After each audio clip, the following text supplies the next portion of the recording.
Yes, welcome to No Division Uncut. It's your girl K Speak. You know what time it is. It's a pleasure. It's a vibe. We're about to vibe out and have some amazing fun, a knowledgeable exchange. You know what time it is. I have the pleasure of sitting with me. Coming all the way to Atlanta. Okay, he does not reside here, but he stepped into the city. I got King YAH'KI. Okay, Awaken. Now I call him the alkaline herbalist healer. That's how I address him. He's known in the streets as YAH'KI. Am I pronouncing it right? Yep, YAH'KI. Actually, it's really YAH'KI, but everybody nicknamed me YAH'KI. I saw that on your story, yeah. YAH'KI, and I was like, "What? Okay, look, I'm gonna make sure we get it right on camera, online. No, it's all good. Look, we gonna vibe out correctly." But it's a pleasure. Look, this man is a phenomenal specimen of a man. Okay, he's a blessing. He does not consider himself a healer, but he said his herbs heal. The herbs from the ground. I want you to speak about that because that's a huge statement in itself. Oh my gosh, I want to talk about too as well, like before I even give him the lane to speak, because y'all are going to be touched. If you ain't touched, this ain't the live for you, this ain't the show for you, okay? Period. It's jewel droppers here, that's what it is. So this king has his own botanical health club, his own water, okay? He's helping the community. Okay, if you know about alkaline, veganism, you heard of Dr. Sebi? Dr. Sebi? Dr. Sebi. Dr. Sebi, okay, that's where I learned most of it from. That's where it started, but and we back and we're started. Again, I'm with the king and we're sitting here, we're vibing out. I want you to talk about me. You got your the YAH'KI Awaken Botanical Health Club. Mm-hmm. It was all black mechanics, all black built. Mm-hmm. That's powerful in itself. Why did you get started? How did you get started? Well, basically, I say about 10 years ago, I suffered from my own health illnesses and diseases. I had high blood pressure. I had scar tissues on my heart. My kidneys was failing. I had diabetes. I had a lot of stuff going on with me internally. And due to a bad lifestyle, I was an alcoholic. I was gang banging. Yeah, I done been shot, stabbed. I got metal from here to here. So, I've been through a lot in my life, and my lifestyle started killing me internally and eternally. So what happened was my last visit to the hospital, I was actually having like a little mini heart attack, Whoa. Yeah, because back then I used to snort a lot of cocaine.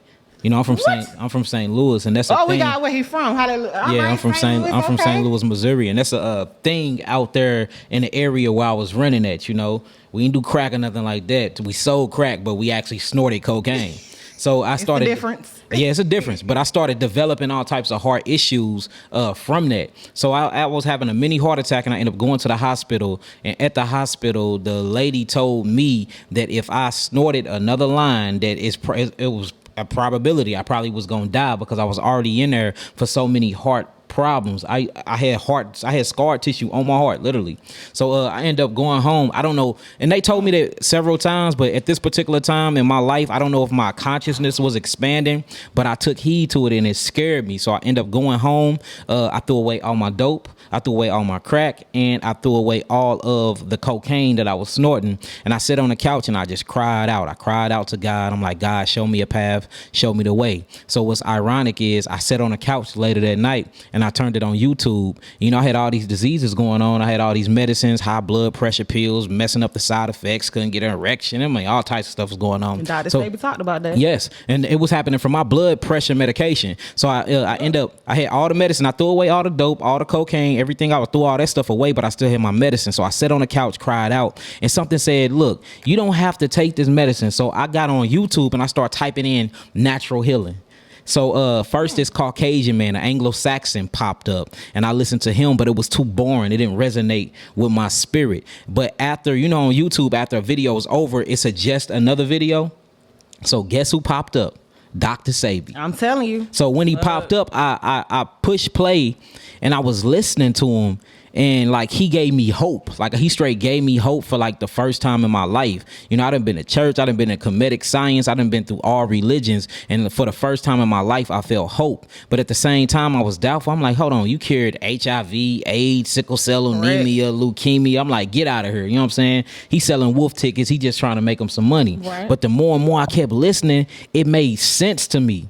And man, when I say I became obsessed, I mean every video I was just, I mean, taking it down. Then I heard him talk about his wife. Well, my wife, I'm not the healer. My wife, my eyes the healer. I said, hold on, I need to find my eyes. So I did everything in my knowledge and power. And you know, I had money back then because I was in music. I was on tours. You know, we was getting $5,000 to $10,000 a show. So I saved up a lot of money. So I'm like, I need to get him inside of my eye. I need to figure out where my eye at. And I end up coming across a video that said she was at the Fig Tree in New York. So now I'm looking in all types of Googling Fig Tree. Let me find a number. So I end up finding a number and getting in contact with her through New York. And then that's when the true healing journey began. You know, I learned a lot of stuff. From there, I went to herbology school. I became a master herbalist. And wow. I got my own compounds and I literally healed myself. So you did go to school? Yeah, I got so many different, I got over 8 certifications of master herbalism. I mean, but it don't mean nothing. So you check the boxes. You say they don't mean nothing. No, it don't mean nothing. I mean, you know, what's the difference between somebody learning this at home in a garage and somebody going to school to learn it? Just because it got a Anglo-Saxon Caucasian name that's signatured on there, that don't prove who you are. I know, you know, doctors can't even stand in the ring with me. I'm in St. Louis. I'm banned from all the hospitals because I be terrorizing them doctors. The power. Yeah, so it just shows you that you having a certificate or you having a degree in something don't really mean nothing. It's the knowledge and the clinical trials. You know, if you actually get in the allopathic community, you see that they ain't healing anything. You know, and then I just been doing this worldwide for only like 7 years, and we have thousands of healing cases with the diagnostic sheets to prove it. So how long did it take you to take in the knowledge of what's going on? Man, I say it felt like it happened overnight, but I always been like, even though I was gangbanging and stuff, I ended up getting kicked out of high school. They told me I couldn't go to no more schools. What? Yeah, they straight wrote a letter to me, called me a menace to society, and kicked me out of the school. I couldn't go nowhere into the school district. He could not be conformed. Yeah, but through that though, even though I wasn't in school and I was gangbanging, I was going to school and leaving out the back of the school, hanging out in the neighborhoods behind the school. One thing that I always had 100 in was science and math and history. Them 3 subjects through kindergarten all the way to high school, I always excelled in. And I only, out of all the time in school, I probably only spent a few months there. I was never there. I used to go in the front door and walk out the back door. But I did get them works done, and I had F's in every subject except for math, except for science and history. I had straight A's in them subjects. So it was something always turned on consciously when it came to that particular part of I guess what we can call my intellectual path. Yeah, I'm thinking about my math grades. I like to count the money. I know how I count it when I get in my hand. Okay, look. I passed. Look, I was good with spelling. Shout out to Zayla Grun. She just made the spelling bee. First black woman. I was good at that. See, I'm horrible at spelling. My grammar. I'm horrible at trying to speak this grammar, just this whole English. You know, You're very well versed. Don't play with him. We're not gonna even play like that. I had to check the dictionary before I even came up in the studio. We ain't gonna even play with him. Okay, look, don't play. Your mom and daddy, this came from mom and daddy.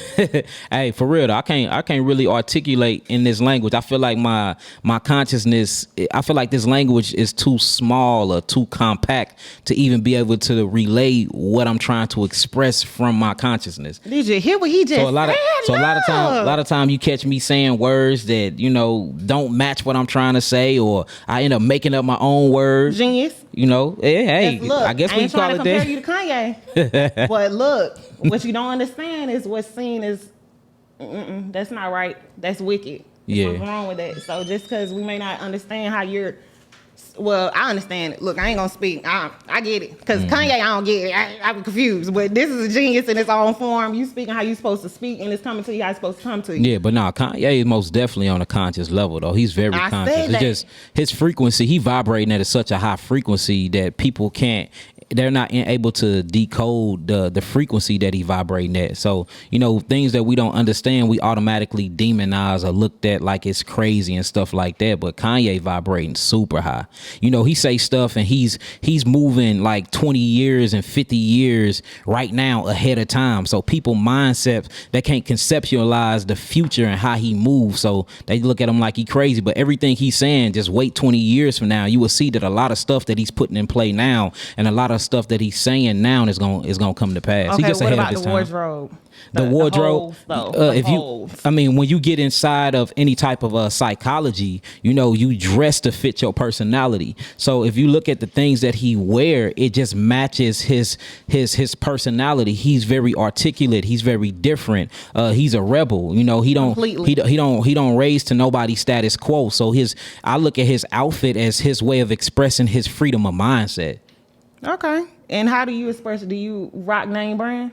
Oh yeah, I rock. I don't identify with labels like that, but I do rock name brand. You know, I speak to a lot of youth. I speak to a lot of young people that grow up in neighborhoods like the neighborhoods that I come from, which is some of the worst neighborhoods in the world. So in order for somebody to be able to identify with me, to even be comfortable enough to talk to me, I am gonna have to look like them.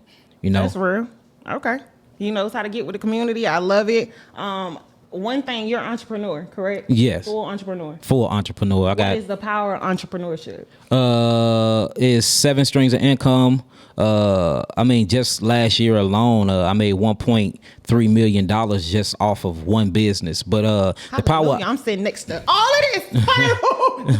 the power of entrepreneurship is just, you know, is backing your way out of this systematic system that we've been oppressed by. You know, right. It's being completely free, and the only way you can be completely free is to be able to generate your own income, be able to generate your own housing, your own resources, your own elements, and be able to utilize them amongst the people that look just like you.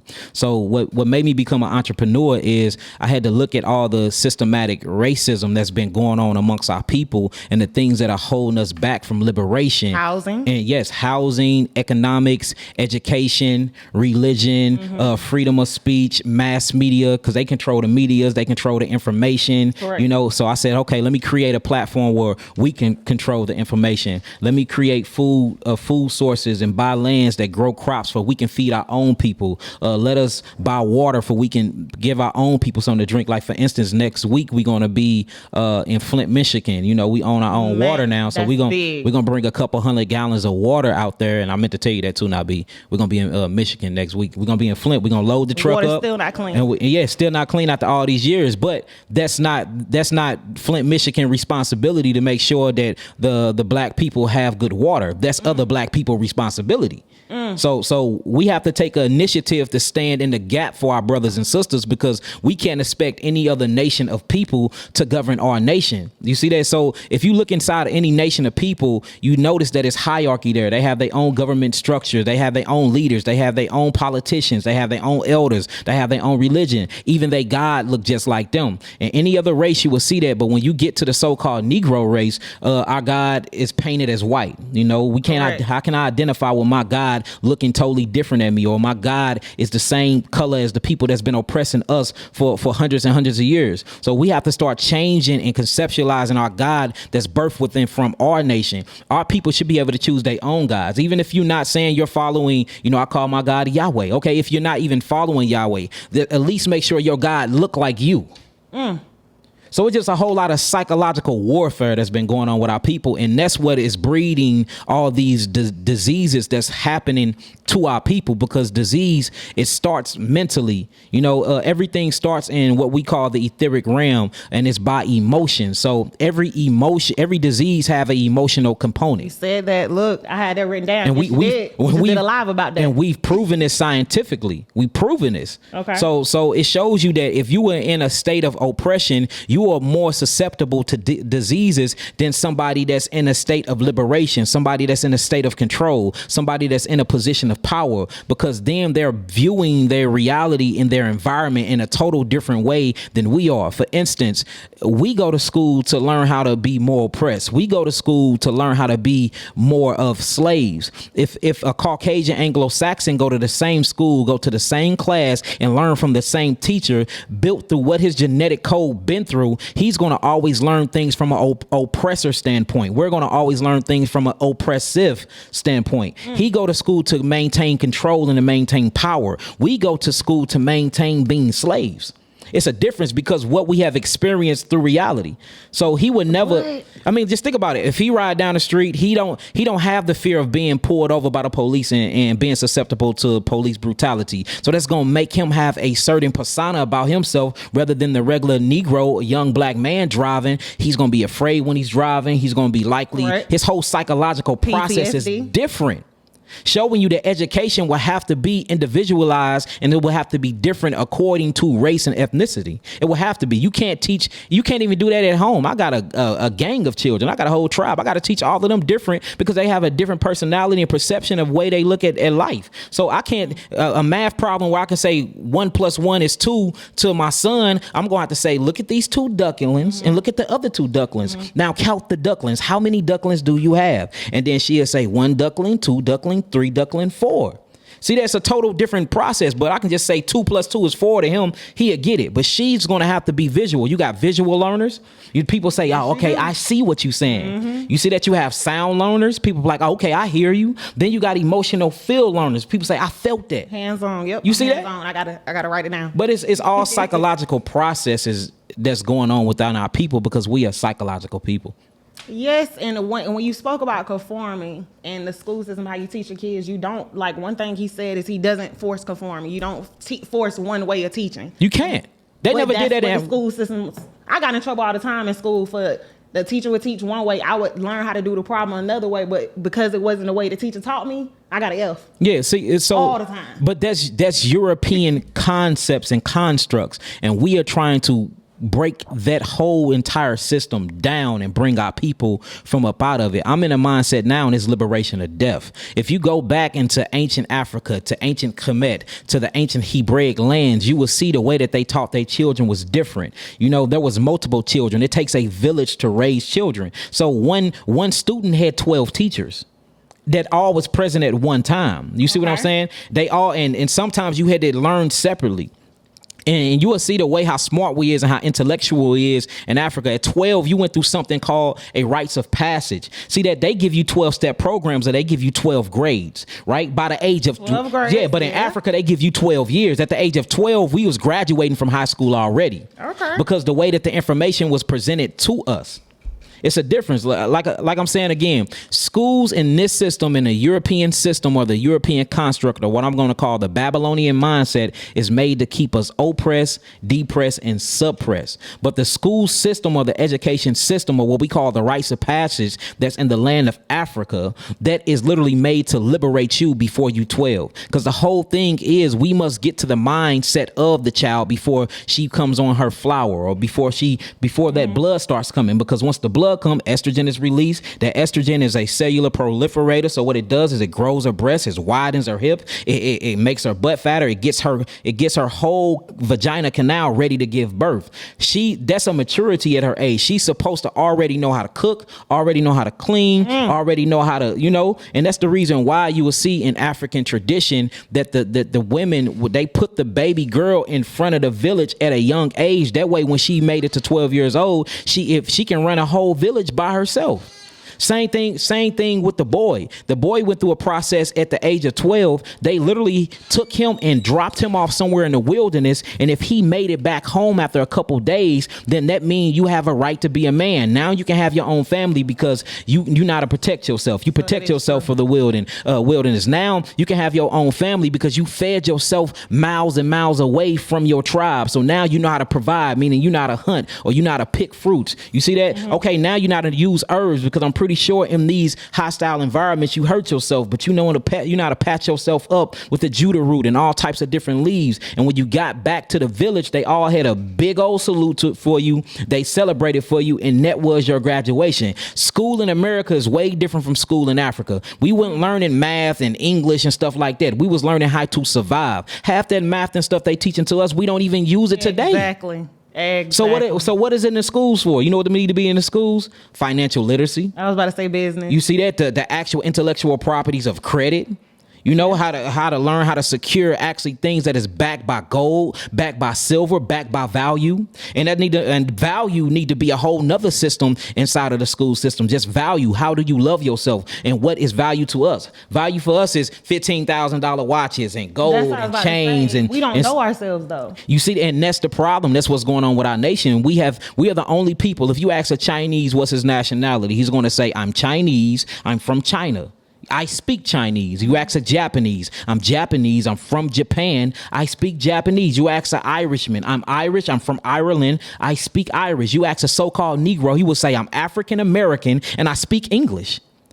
So we're the only people that don't have a nationality because we like to disassociate ourselves with Africa due to whitewashing and white supremacy. They have totally disconnected us from our heritage, and they have totally like whitewashed all of history. Like if a black child, a little black girl and a little black boy knew that they were God, that they are the express divine nature of God, the creator of the heavens and the earth, then it would be impossible to keep them oppressed. So then you see in the 16th and 17th century, the Europeans went around and they whitewashed everything. They changed the face of Jesus, and Jesus is black with nappy locks. If you go to Russia and you look in a museum, you know, if you go to Pope and you go to the Vatican where the Romans and the Catholics at, and the Pope, they bow down and they kiss the black Madonna and the first child every day. They kiss Mary and black Jesus. They kiss the toes of her feet. But then if you look in our books, the color of Mary or the color of the Egyptians or the color of the Hebraic people are white. So they had to do that because if you can control history and can control food, it can control water and natural resources, then you can control the minds of the people. And we're controlled though. Yes, very controlled. Death rates with us are 50%. Yeah, they're up. We're highest in disease, highest in incarceration, highest in police brutality. I mean, highest in mental illnesses, and also highest in psychological problems, meaning depression. And a lot of young black men and young black women are committing suicides, and black men commit suicide more than black women. And we don't talk about that. Yeah, and black women very selective with their suicides. They go out all cool, but if you see how violent black men, for real, they take pills. Okay, you know, but a black man will get a shotgun and blow his head off. A black man will jump off the building. That lets you know the amount of neurological stress that he's under at all points of time. The black man is at war at every system inside of his life. It's GMO crops in the food. We at war with the food. Correct. The water is tainted with all arsenic acid. It's war with our water. The black woman have been weaponized against the black man. Correct. He don't even run his household no more. Correct. Child support is oppressing us. We are responsible for children that we can't even see. You see that? We can't drive down the street without being afraid of getting pulled over and getting our head blown off. Then if we do make it back to the neighborhood, it is Negroes that have a self-hatred within themselves that want to see you dead or envious of you or jealous of you. So everywhere the black man go, he's constantly been told that he's a boy and he's not a man. You hear from your woman, grow up, be a man. You hear from the cops, nigga boy, or what you doing over here, boy. So it feel like we always been missing something because we don't know how to conceptualize nature. The moment that the black man realize he's God, then he'll be able to unlock all that full potential that is inside of his cellular mechanism. But we need teachers and we need institutes and we need places that like me and Nabi and Kobe and Malachi Maccabee and Brother Guy Stanley, we building these institutes and these places for we can unlock the God that is within our DNA. And I was reading in your comments, and I watched videos of you speaking about a healing house. Yes, we got a healing house. I have a healing house in St. Louis, Missouri. Me and Kobe went in on that. We have a vegan restaurant out there and a herbal store as well. We opening up a vegan restaurant and a herbal store and a healing house out here as well. We just got some land out here too. Where is that at, Nabi?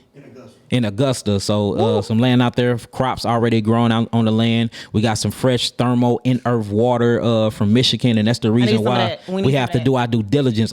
Before I get water to anybody, we have to go to Flint. You know, we got millions of gallons of water that's in the earth. We got to go to the people. See, that's the thing. We have to quit thinking individually and put aside all this religious beliefs. You know, somebody might believe in Jesus. Somebody might believe in Yahweh. Somebody might believe in Amun-Ra. Somebody might believe in Hinduism, God, Veterish. Somebody might believe in Skishnish. Somebody might believe in Buddha. but you know, we have a common denominator and we have a common issue. You see, the best way to liberate a people and unify a people is through struggle. All right, let's quit arguing over the bullshit, you know, like religion, and let's find the things that we can find in common to come together. You know, we all facing capitalism. You know, there's a famine coming within the next 3 months. There will be no water and no food. Who is out here securing food? We all arguing about what's the true name of God. Okay, you call him God, I call him Yahweh, you call him Yahweh, you can call him Amorah. Yeah, you can call him, look, call him whatever you want. The way you choose to conceptualize God is the way you choose to conceptualize it. You have a different personality. You haven't grown up how I grown up. You look at things differently. You got a different favorite color than mine. You have a different favorite dish than mine. So of course you're gonna have a different way you look at how God expresses itself through nature. I have no problem with that. But when that becomes the marker or the dividing point where we can't get together and we all of a nation of people that shares the same common ancestry, then that shows you that religion is a weapon of war and it is killing us amongst the black community. You know how many different religions it is in China? But guess what? When it's time for China to go to war, if they race is threatened and the survival of their race depend on the people, they gonna say, fuck all this religion. Let's put that we can talk about that later. All right, what's up with these military formats, though? And the whole entire China is going to come together. They're going to put their differences aside, the way they conceptualize God aside, and they're going to come together as a nation to protect the survival of their people. Every other people and nation do that on planet Earth but the black man. Oh no, we can't. We've been broken down. We've been broken down. The black man has been broken down. It's our responsibility to build them back up. But you saying how are you reaching out? How are you actually getting a grasp on people? Because that's a whole nother level. It's a whole nother level of programming. I mean, I got a lot of different platforms. You know, first it starts with the health. You got to change your diet. When you change, it all starts truly with the food. You know, a lot of people, I used to think it started with religion until I realized that religion was just another system of oppression. So when you really, really just look at it from a scientific way or a spirituality way, it's the food. The food is full of information. It's something called geographical location. Wherever you're from, you're supposed to have that food from that land. If you look at so-called Africans and where we're from in the Eastern Hemisphere, all the food that's out there for us was our fruits. We're naturally frugivores. What happened is we started eating the caveman food. They like eating meat. They like their meat raw. They like the starches. They like all the complex amino acid structures. Carnivores. Yes, carnivores. and that's not for us.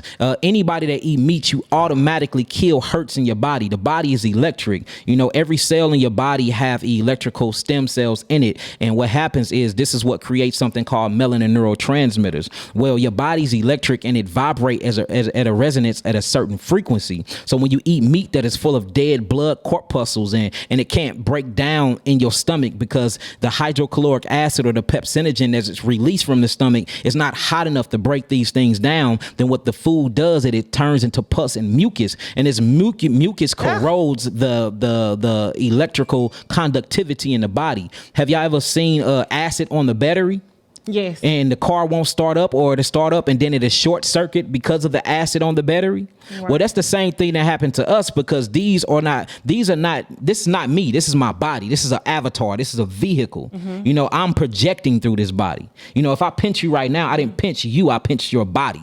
You are different than your body. Your body is just your vehicle. But the same way you have to take care of your vehicle and go get it maintenance and make sure that you putting the right amount of gas in it. You ain't finna put no regular unleaded gas in a diesel fuel, is you? Because your car won't even start up. And that's what we started doing to these vehicles. We putting the wrong fuel in it and we wondering why our bodies is in pain and at dis-ease. We wondering why we building up acids. We short circuiting. We have brain fog. We have fibromyalgia. All these itises and these oses and diabetes is called the number one cause of diabetes. Number one cause of diabetes is meat eating. Everybody think it's sugar. It's not sugar. It's meat eating. The lipids that come from the meat actually coats the glucose. Coats the cellulose of your cells, and it don't allow sugar to penetrate the cell due to insulin. So what the glycogen do is it stays in the bloodstream and it raises the sugar. Now all of a sudden you have to keep working the pancreas, and it's something called the islands of Langerhans in the pancreas where it's producing insulin and sugar all day, and it's playing a teeter-totter. So what the pancreas do say, shit, I'm done working. You don't know what you want to eat. I'm just finna stop producing insulin and I'm finna stop producing sugar. Now you got your diabetes 1 and diabetes 2. So what's happening is we're eating food that is very foreign to our body, and it's creating mucosa response. Your mucosa membrane is a part of your so-called, is because there's no such thing as the immunological system. It's called the lymphatic defense system, but for y'all to identify with it, we'll call it the immune system. So whenever you eat something that's foreign to the body or anything that's outside of the body that's not in a simulation with the chemistry that's already in your body, it produces a mucosal response. And that's what's happening. This mucus is setting in our body and it's depriving our cells of oxygen. And wherever you lack oxygen at, because the life is in the blood, that's what the scripture tells us, wherever you lack oxygen at, that's where disease sets in, because now there's no longer a flow of energy. But in order to be inside of this mindset, you will have to have some type of psychological psychosis going on. In order to put a piece of meat in your mouth and you honestly think that killing Yahweh's innocent creatures is going to do anything good for your body, that's a psychosis. It's something, it's not right there. It's a psychosis. And I know some of y'all probably eat meat. I'm not taking shots at y'all. I love y'all. I do. But, I ain't gonna even lie. But the truth is, the truth is the truth. How would you feel if dinosaurs still exist and they just came and bit your head off? I mean, wouldn't you have people and family looking for you that's going to cry, that's going to mourn about you? And it's the same thing with these other animals. These other animals have intellect. They have consciousness. They're more conscious than us on so many levels because we are so suppressed mentally. Notice if it start raining, if a storm come, or if a hurricane come. Notice when the season change, you see birds fly to the south. Notice you see animals and stuff start crying and screaming out loud and moving, and then all of a sudden a tornado hit. You know, everybody is in tune with nature. Everybody is connected to the electrical magnetic grid of the earth, but us, because we've been so suppressed and we got so many types of neurotoxins in our body from the drinking and from the smoking and just from everything else, because we need to be out of our mindsets because we don't want to identify with the inner demons that's within us. So we have learned to keep ourselves self-medicated. So now when a disaster hit, everybody in tune, the animals leave, the birds fly off, dogs run, and guess what you see left? Niggas sitting on their couch playing PlayStation. There's a whole tsunami coming. He the only one that's not in tune. We are the only people that are not in tune with nature when we're the closest people to resemble nature. But if we don't know. Exactly. And that's the reason why I'm sitting here with you, and, you know, the reason why we traveling and doing everything we doing, setting up institutes and, you know, just growing this platform and healing thousands of people, because it needs to be people that are fearless. Black men need to learn how to be fearless again, you know, be willing to die for this, because, I mean, if you're not willing to die for it, you're going to die anyway. What do you think about the divide in the black homes? Women against men. All of that started from the Willie Lynch syndrome, though. You know, when they turned the man against the woman, what happened was in that letter, if you see the way the letter was set up, it said that basically you discredit the black man in front of his family, in front of his woman. This is how you lose, you know, any respect that he had from his tribesmanships. The best way to do it is to beat him, you know, humiliate him in front of the people, you know, pull out your little short white penises and they call it breaking the buck. Yep. You know, they rip the pants off and they did it to the most masculine man, you know, rip the pants off of him and will rape him in front of his woman and his children, tie him to horses and split him in half in front of the woman and the children. And then you show all the weak ones around him what you did to the head tribe ones, the one that was most masculine, the one that was a warrior. If you break the warrior down, all the weak men is going to follow suit. They going to be like, oh no, I don't want no parts. So then after they did that, they're going to take the women and rape them in front of the man. And then the woman be hollering for her husband to come help her, but he's so scared because he don't want to get ripped in half. So, you know, you go through psychological traumas and things like that for hundreds and hundreds of years. And then, you know, we know that cells and genetic makeup and DNA, deoxyribonucleic acid, passes down. So we have to understand that it's intellectual property and cellular memories inside of cells. We have the same genetic makeup and code of our ancestors. So now you see that we have the woman have lost respect for the man in the black community, and she don't even know why. And that's because this has been psychologically, subconsciously suppressed in her mind that the black man ain't shit. Literally from cheating. That's what I hear. He and doesn't that's have money. Yeah, he doesn't have money yet, but he's not a breadwinner. But look at what society have did for us. They took away all the trades out of the schools. You see that? And they put college in there because back then you was able to go to high school and learn a trade, to work with your hands, right? Okay. And you used to be able to leave and go to Job Corp or something like that.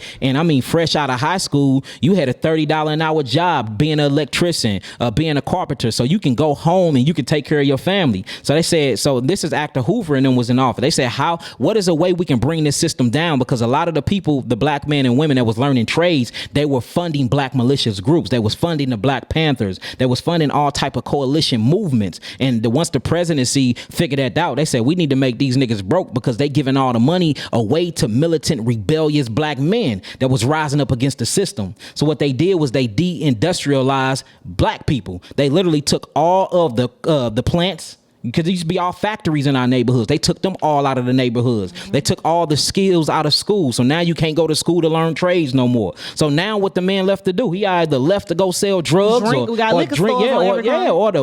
drink himself to death or to smoke weed all day. And now you see how many years of that, now you see what's happening. But it's an awakening happening though, especially here in Atlanta. It's a conscious awakening happening where the black man is realizing that they are more than what they've been told. The black man is realizing I can make money without working for no white man. The black man is realizing like, shit, I am actually smart without reading a book. So it's a movement in a etheric conscious vibration that is just, taking hold of black men and black women. And it got this devil scared. He don't know what to do because he like, we did all this and spent trillions of dollars to keep them oppressed, and these niggas is waking up. Speaking about trillions of dollars, what do you think about the stimulus checks? I think they trying to run the money out. It's all a political game to set up what you would call one world order, a new world order, or one world currency. They're trying to create, the United Nations is trying to create a one world government. And the only way you can do that, whenever you change a system, you have to implement new money. That's why, you see, even back then, you see the money was different in Rome. They used coins. They didn't use dollars. Anytime you crash a system to bring in a new one, you have to change the currency. So they giving you all this money because they need to run out. Like they not even printing money no more. Money is not even backed by gold or silver anymore. Money is not worth nothing. It's a federal debt note. If you look at your dollar bill, it says it. It's a federal debt note. The more money you have in your pocket, the broker you are. Now that's deep. Yeah, so that's why we invest in gold. We invest in chains. A lot of people think, but you don't know the proper way of investing gold. You can do it overseas. Yeah, no. See, you can do that here.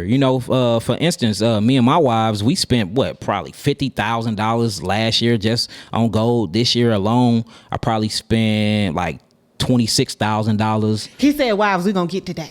So we are learning to invest in minerals, elements, things that are worth value, things that you are going to need. The one thing you're going to need is gold, copper, silk, and nickel, because these things is what conveys electricity. Your cell phones got gold in it. These headphones we speaking to got gold in it. Everything that we use inside of society have these precious minerals. And that's why, see, it's something called the right to rule. The original man on this earth was supposed to be put in a position where he was in control of all the elements, which was the oil, all the natural gases, the waters, the resources. So in order for the other people to come up above us and oppress us, they come from the ice age. They come from the ice age. So, they came up with a wolf pack plot like they always do. They very, and that's one thing I will give the Anglo-Saxon when it comes to survival of a race. They are very smart on surviving as a race. And that's the reason where white supremacy was birthed from. White supremacy is not because we look better than them, we run faster than them, and we jump highest than them. It's because my skin is dark brown and yours is light brown. That don't have nothing to do with racism. Racism was when they set out on a conquest and they went to each different continent and they started mingling with the people, and we accept them in. We taught them how to bathe themselves. We taught them how to speak. We're the most welcoming. Yes, we taught them how to, and that's what we messed up at. We taught them how to be civilized. What happened was our women started laying down with them, and when they started producing the babies, they like, hold on, these babies coming out looking like niggas. So this mean my genes are recessive. This mean their genes are superior than ours. This mean that their DNA is superior than ours. And that's when they realize, like, hold on, if this keep going on and we actually the majority, we're not the minority, we're a majority. And they say all these Negroes is in this world. If we keep this up, then we're going to self-extinct. And that's where white supremacy was birthed from. It have nothing to do with your skin color. It's all about genetic recessions. It's all about DNA and genes. And it's all about repopulation. And that's why they have depopulation programs. You see that? Eugenics programs. Everything is to depopulate. Notice Planned Parenthood. Right? Okay. What is the whole, do you realize how many millions of black children that are not alive because of Planned Parenthood? Yep. What about systematic racism and police brutality? You know how many hundreds of thousands of us. So you're against Planned Parenthood? Yes. Okay. No, I look, if you can take care of your family, black man, have babies as much as you can. You see that, have babies as much as you can, because you have to, because if we don't, we're going to die out as a race. Look, half of our brothers are homosexuals, meaning you can't repopulate if you're homosexual. Half of our brothers are locked up in prison systems. You can't repopulate inside of a prison system. Half of our brothers are sterilized because they drinking this water and all this estrogen in it, and it's demasculizing us, and it's making us effeminate. You know, this is these man being feminized by food. Through a chemical called atrazine, through chemicals called arginine that's mixed with estrogen and estrogen, which produces something called pregnenolone. You know, it actually produced by a parasite called toxoplasma. You know, so many things that they're making in these laboratories or military bases, in Fort Detrick military base in Maryland, and they're using these biological weapons on us. See, a weapon is way more than just a gun. A weapon is psychologically. A weapon is in these laboratories. They creating chemicals. They creating fake mosquitoes, and you getting bit by mosquitoes, and there's all types of stuff in these. Like, we are being oppressed, depressed, murdered, and killed on all levels. The whole thing is to stop the black man from reproducing, because our genes are superior than every other people on planet Earth, because you are the reflection of God. You talk about in a live about mixing. That's the easiest way I'm going to put it. Mixing with, first of all, you just said we are the majority, not the minority. Yeah, we are the majority. There's the Hebraic African man, his foot done touched every piece of square root of this planet. You can go to Asia and see black Asians. You can go to Australia and see black Australians. You can go to Japan and see black Japanese people. You can go to America and see black Americans. Just about the difference of the equator. Yeah, we're everywhere. We're everywhere because we are the true original organic people of Earth. Anybody else after us is not organic at all, and we can scientifically prove this with their own database and research. Yeah, that's deep. It's called human being. The first three letters, it makes up hue. Hue means to be of melanin substance. It means to be of color. Man means thinking faculty. So in order to even be a original human, you have to have melanin, neuromelanin at that, and you have to be a civilized people. There is nobody that is more civilized than us. That's why I'm saying the people that are controlling the information make us seem like that black on black crime is prominent. Do you realize that white on white crime is hella bigger and more of a pandemic than black on black crime? I've heard that, and they say we shouldn't even say that. This it don't even make sense, because black on black crime is a byproduct of white racism. It's a byproduct of white racism. It's a byproduct of, and then look, if I'm staying in a black neighborhood and I am a criminal, wouldn't I be criminalizing black people in my neighborhood? Wouldn't that make sense? Just like, because you're in the neighborhood. If any criminal activity is going to go on, it's going to be inside the neighborhood that you at. So this whole black on black crime stuff is total bullshit, to be honest with you. So we have some top diseases in the black community, one being heart disease. We have diabetes. We have cancer killing us at its highest rates.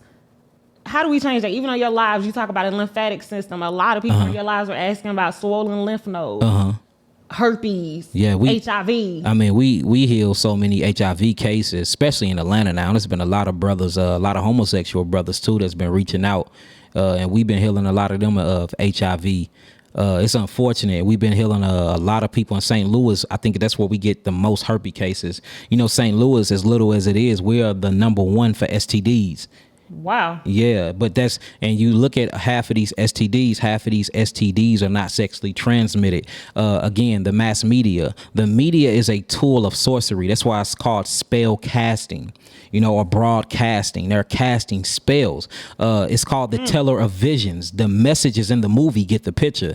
What they're doing is they're controlling information. If you can control the information, then you can rewrite the narrative on how you want. And all you have to do is broadcast this and put out these frequencies, and we are automatically. That's why have y'all noticed it's called radio station program or the television programming. What? These are psychological subconscious programming that's going on. So they will have you think that herpes is a STD when it's not.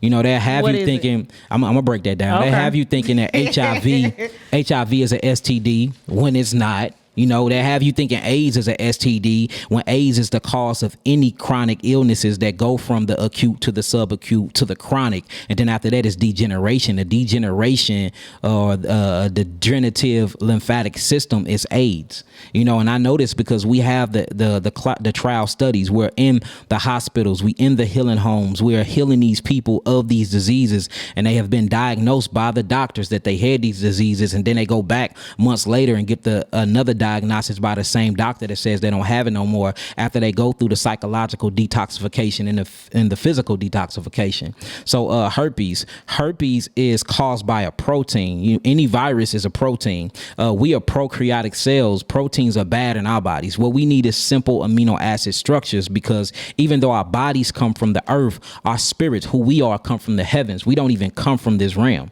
You see that? So we are made of star stuff. If you can do any research showing you that the so-called black man and black woman of this earth, if you check their genetic makeup code, that they are made of 95% of star material. I've heard that. Literally, I mean, this is scientifically proven. And if you check any other nation, they're made of material from the earth. So we know who the people from the heavens are, and we know from the people who the earth is. So if you look at what we evolved from prokaryotic cells. Every other nation of people is a eukaryotic cell. They mix with dogs, cats, monkeys, so they believe in the Darwin theory. I mean, I believe that the Anglo-Saxon came from a human hyena and a monkey, but we didn't, and if that's the case, then why we don't see monkeys in their evolving state?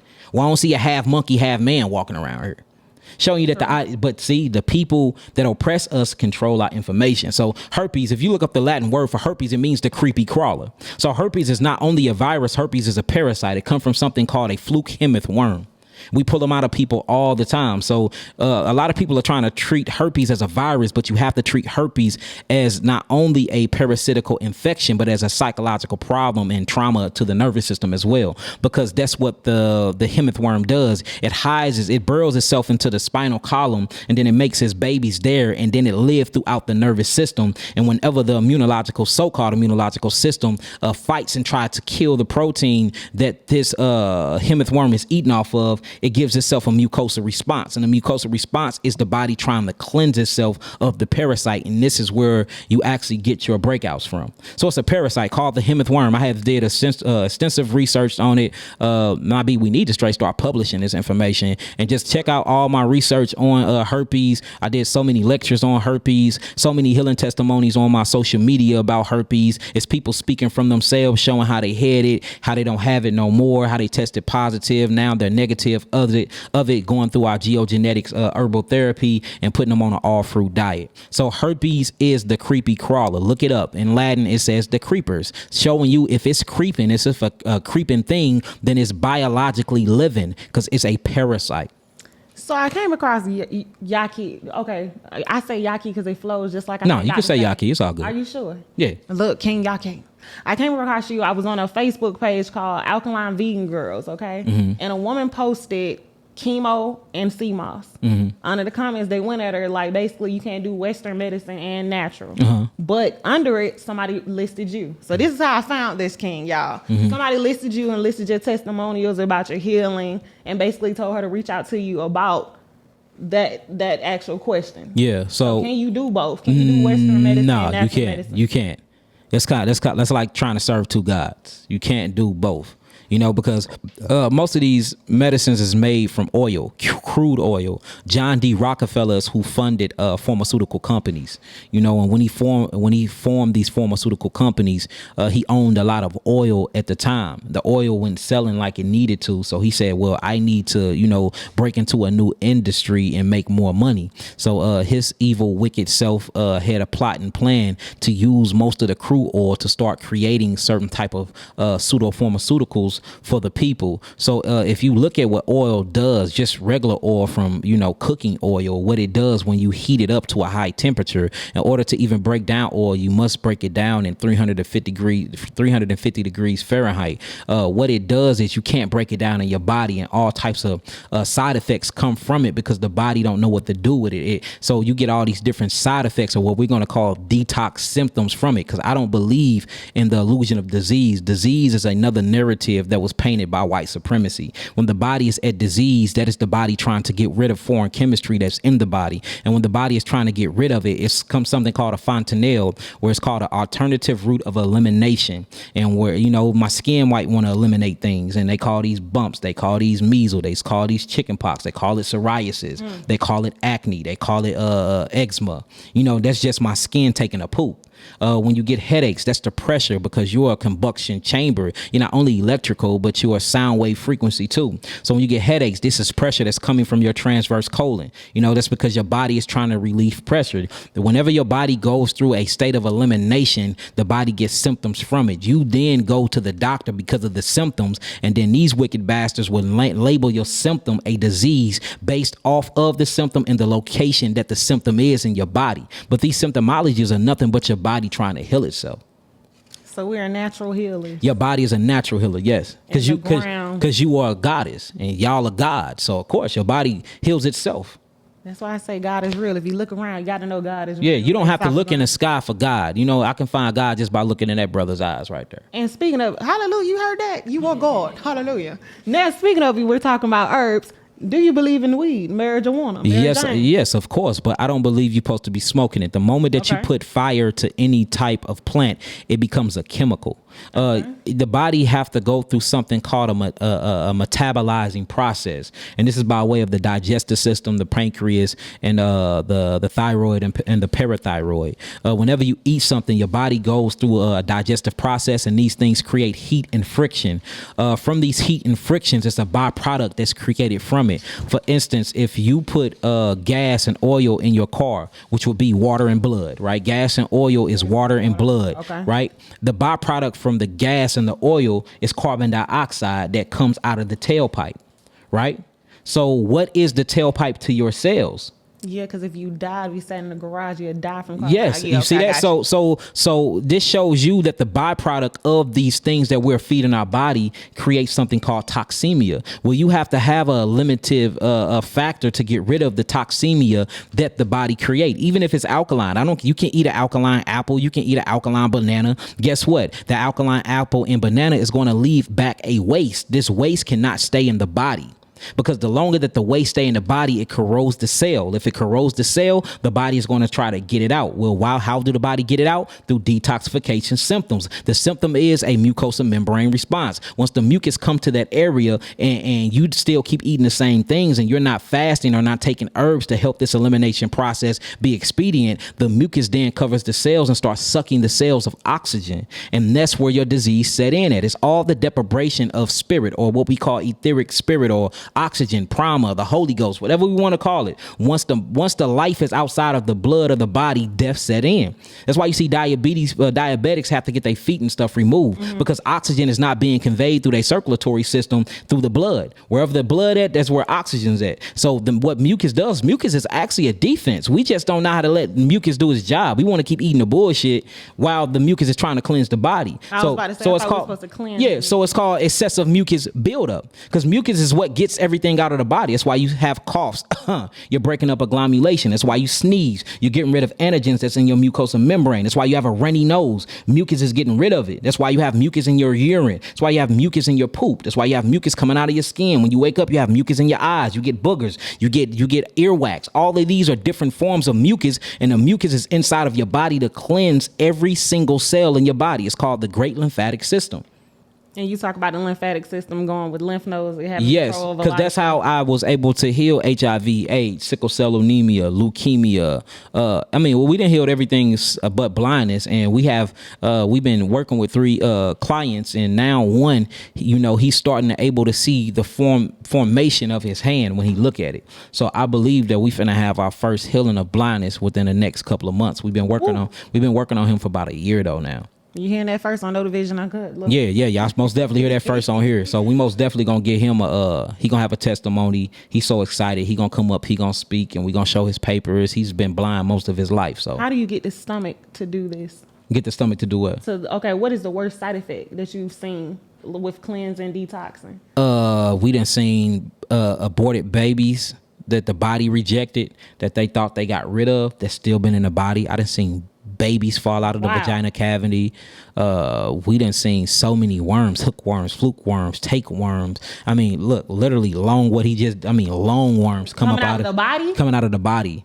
We done seen some things, y'all. We really have. But you know, I got the stomach for it because I was a type of person that liked to watch like the killing movies and See, they say watch the kids, they watch the gutted up stuff. See, yeah, see? you know what I'm saying? So at a young age, I was prepping and preparing myself to see nasty stuff like that anyway. And then, you know, I'm a healer. So it's people that send me their outbreaks. It's people that send me pictures of some nasty stuff, you know. So you just develop, if the intentions and the will is there to heal your people, that ain't nothing to you. But how do you find a team that has the same love to do it? Because you got nursing homes who are killing people going to nursing homes. Yeah, and that's the reason why we building nursing homes. See, we building all of that. We building, and we got to come back up here for y'all can talk to Nabi. Yeah, we is, because it's, I mean, like and this is the reason why he's always with me, because he's the opposite side of my vision. Like, you know, he's thinking about the prisoners. He's thinking about the nursing homes. He's thinking about every YAH'KI. What about this? What about that? We got to bring this in. We got to implement it's this. bad. So yes, but you know, and that's the reason why you have a team.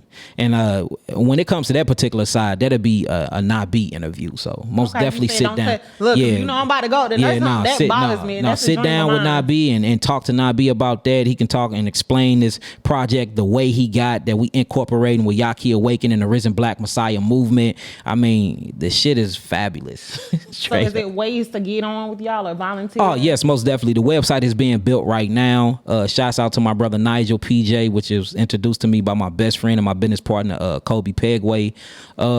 He's building a website right now. We just got to take pictures and stuff together and stuff like that to have what we're doing. But the website is going to consist of everything you need to liberate the black mind and the black community. You'll be able to go in there and learn agriculture. It'll be lands that you can go to and learn hands-on. You can learn herbology. If you need water, if you need places to just lodge at, any type of training you need. I mean, it's going to be literally like an online black mecca.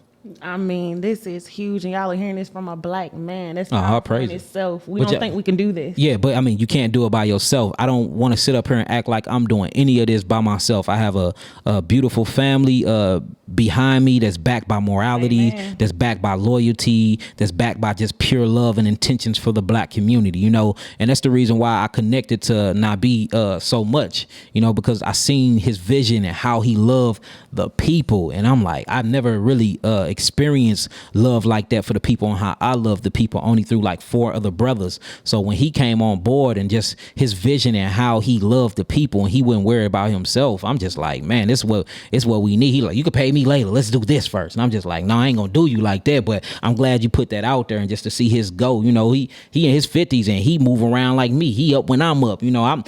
We ain't never at the house, is we? And he with me every step of the way. And it's like, you doing this Yahweh God gotta put something in you to do this. You know what I'm saying? Because I'm away from my family and my children and my wives all the time. So, you know, I think about them a lot, but I feel that the survival of my people is more important than family at home, because without the family at home, without the survival of the people, there won't be no families at home. Do you get nervous? Are you ever scared, fearful in the line of work you're doing? I mean, I was a gangbang. I've been shot, stabbed, you know, locked up and everything. Now I will say this: when they cut my brake lines, I was kind of nervous. I'm like, dang, they done got to my brake lines. I didn't even know they knew where I stayed at. They hacked my website. We ended up tracing the IP number back to a pharmaceutical company. They threatened me. Wow. They called my phone, called me niggas, you gonna die, nigger, and stuff like that. They holding about like $300,000 of mine. You know, they got a case against me saying I was selling pseudo pharmaceuticals, which they can't prove. And, you know, and the thing with the government is they won't bring me to court because I have the diagnostic sheets and the testimonies to prove my healing. You know, they brought Dr. Savior and you see he whooped their ass in court. Correct. So I don't think they want to do that again, because it's like, y'all, okay, if y'all got something, come get me, you know. But they did imprison him. And that's when he got caught with that $30,000. All that, but it was embezzlement. Yeah, but you know, Sabi was warned by his family to quit walking around with that much cash on him, and I do think they killed him, and I think that was their way to kill him. You know, let's lock him up and we'll get him while he in the prison system. But you know, I'm protected by the spiritual gods. I'm protected by my ancestors. Amen. And I have the will to do this. And I think if you think death will come on you. And I'm not afraid of death either. You know, I know there's life hereafter. I have many different bodies that I must experience. I have many different realities that I must conquer and experience as well. So, you know, and I mean, this is a filthy, rotten, low vibrational place for me anyway. So I'm my purpose and mission to be while I'm here in this avatar is to uplift y'all. So, I mean, other than that, I really, you know, I'm ready to explore different planetary systems and dimensions anyway. I'm not asking for a quick death. He ain't saying he ready to go nowhere. Let's clear that up. I'm not asking for death, and I ain't saying I'm ready to go, but I'm not scared to die for my people, because if you have to die for something that have value, because you gonna die anyway. That's true. And that's it. I mean, now if I can live to be 120, hey, hallelujah. But you know, if that's not in Yahweh's will or plan, and I need to go conquer another planetary system, I'm down for that mission too. I'm here for the mission. Man, okay. So in a lot of conversations, you hear black people talk about we need to eat by our DNA. That's trace our DNA. We may be able to eat steak, red meat. No, helps with this. We was not created to eat no meat at all. Meat is uric acid. Uric acid breaks down the blood. Uric acid creates protein. Uric acid obstructs and prolapse your bowels. Uric acid is cancerous. Uric acid corrodes the cells. Uric acid is an acid that sits on a 3.5 potential hydrogen scale. That's what you call your pH balance. Uric acid is very, very bad for your urine. Uric acid has all types of carcinogens in it. Uric acid raises your blood pressure. Uric acid causes diabetes. Uric acid causes all types of diseases. You was not created to eat any flesh of animals. Animals are here just like you with a mission and purpose, and to help cultivate the land, for you can eat the fruits and the vegetables, the melons and the herbs that was put here in the beginning in Genesis 1:29. We are not made to eat animals' flesh. When you eating this animal flesh, you're actually taking on the characteristics of these animals. That's why niggas act like dogs. That's why women act like female dogs, or what they call bitches. That's why you call a vagina a pussy cat. That's why a man that walk around and want to have sex all day is called a dog. That's why you call a snitch a rat. That's why you call a backstabber a snake. Why is we living in these bestiality and all of these animalistic natures and words? Is because we're operating out our lower root chakra because of the meat. Then you eating stress meat. It's that, you know, if you see what they doing to this meat in the slaughterhouses, they're killing these meat. These animals are crying. They're yelling out. They crying and begging for their life. And it's something called adrenochrome. If y'all never heard of it, look it up. And this is when the adrenal glands start producing adrenaline, because the animal have been put in a state of fight or flight by way of his reptilian brain or his mammal brain. These endorphins and all of these different dopamines, neuroepinephrine and epinephrine, is now being released inside of the bloodstream. So now when you kill the animal, the intellect and the consciousness of the animal moves through the life of the blood, and it gets stagnated in the meat. You then take this meat and you cook the blood inside the meat, and then you have your chicken and your steak or whatever, and now you taking on all the spiritual characteristics and emotion, which stands for energy in motion of these animals. Now you having anxiety, you wonder why your heart beating, you got heart palpitations. It's from the meat you've been eating. You take on characteristics of the things you put in your mouth. So just like you take on the characteristic of the apple, but the apple grows on the tree highest to the heavens, which is where you come from. The apple is being fed by all the sulfur and being fed of all the carbon and melanin that comes from the sun. So when you eat the apple, you are more at a high vibrational frequency. You're able to be at a high vibrational frequency. Ooh, this is deja vu. It's a whole deja vu moment. That's crazy. This happened before. Literally. This is like this whole thing. This happened before. That's crazy. But you know, when you eat these apples, you're getting the intellect from the sun. So and then the whole crazy thing is the Negro be like, well, I need my protein. Okay, the animals you eat, where do they get their protein? From the vegetation, from the fruits, and from the herbs and the vegetables of the earth. So why do I need a middleman? I didn't even like a middleman when I was in the dope game. I sure don't want a middleman now. Why do I got to eat an animal to get my iron and to get my trace minerals and to get my amino acids and proteins when I can eat the plant that the animal that you eating got it from? It makes no sense whatsoever. Gotta be programmed. You even talked about stones and how stones have been seen to be wicked. Yeah, and I love stone work. I love crystal work, energy work. I love singing How powerful bowls. is that? Very powerful, because you have trillions and trillions of magnetites inside of your brain, and you're very electrical. You're a sound wave frequency. You're a moving instrument. That's why you have eardrums. Doom, doom, doom, doom, doom. You have a heartbeat. It's rhythmatic. You have vocal cords. Cords is what's on a piano. You have spinal cords. You see that? You have a cerebellum, ding, ding, ding. So if you look at, you have organs. Organs is what you play in the church. Correct. Internal organs. So your whole entire biological clock and your whole entire body is a musical instrument. And that's the reason why we have to be careful of the music that we listen to, because, you know, the frequency of the music is at an A44. It used to be at B417. And that was called the music or the language of the birds or the language of God. Now the music is not made with elements no more. You know, in Africa, in order to make a drum, you had to use the skin from bamboo, or you had to use the skin from a dying animal, you know, and then you use wood or you use bamboo for the base of the drum. So now when you hitting this rhythmatic elements, you using the elements from earth. Right now we making beats off of straight frequency and radiation. You got a beat machine. Them 808s don't come from the skin of a drum no more. You know, them hi-hats don't come from you ticking on wood or ticking on something that's calcified no more. So it's speeding up our age. So the music we listening to, since it's at an A44 frequency, it's aging us. And then not only that, the sound waves that are coming from there, when we interpretate this by the way of our electrical system, or what we call our sensory senses, it's downgrading us and it's literally molding and shaping our brains. You know, that's why you can hear bust a nigga head to the white meat. You ready to bust a nigga head. Or you hear let's get it on. You be like, baby, where you at? Let's make love. That's showing true. you that music influenced the brain by way of electricity and stimulation by way of sound waves, because you are sound wave frequency. And that's why it's important that we get in the sun, because the sun is made of sound waves and the sun is constantly speaking. If you actually listen to the vibration of, or the vibratory rate of the sun, it goes and that's why the Tibetan monks, when they meditate, they go because they're matching the sound waves and the vibrational frequency of the sun. The sun is speaking you into existence. That's why the moment that the sun stop existing, you stop existing, because we are children of the sun. So I need to go outside and listen to the sun. Yes, at least 2 hours a day. That way, because through the sun is what converts your cholesterol into vitamin D3. Humming, I'm hitting you, man. Yeah, but I'm not for real. Hit me up. And I mean, and of course, you're gonna have to clear the noise, though. You know, I mean, and then we in the cities. You know, this being in the city automatically take 10 years off your life. Living next to a train track automatically take 5 years from your life. Living by electrical grids and chemical complex automatically take 2 years off your life. You know, we have lost sound. You know, if you and people that, like, have you ever just sat down and listen to crickets, you know, sing the melodies of the Most High? Listen to birds chirp and be in rhythmatic, Yes. be in frequency with each other. Just love like nature. just like women, you know, multiple women that stay in the same household, the sound wave frequency actually in sync they periods together. I was just about to ask you that. Why does that happen? Because it's a sound wave frequency. It's called synchronizing. Just like if you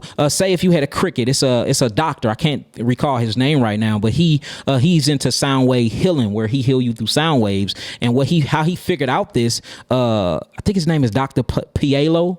Forgive me if I'm wrong, y'all. I know I don't want to quote the source and be wrong, and y'all be making all types of videos. You know, they be on me.